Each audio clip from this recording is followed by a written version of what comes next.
So guys, unbox tayo kasi na-open ko na siya. Hindi ko lang na ito siya. Ito. Squishy. Ito siya. Binuin mo, sabay nagte-text sa akin si Gigi tsaka si Karina. Pinag-date mo sila pareho? Oo, sabay. Ang swerte ko, di ba? Parang magkaroon ng dalawang girlfriends. Sasakta mo na yung puso nila. Ang topic ngayon, love triangle. Teacher man, hindi ako. Patay na patay silang dalawa sa akin eh.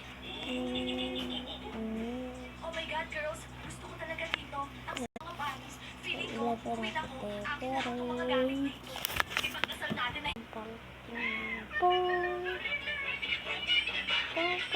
Itanggal natin. Okay na. Ito Guys, na. what subject na? Wala pa rin si Diana. Ari, di ba sinabi ko sa'yo? Huwag mo siyang papayagan mag-party.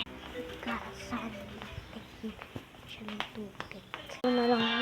Part 2 nyo na lang ito makikita. Wash. Bye-bye.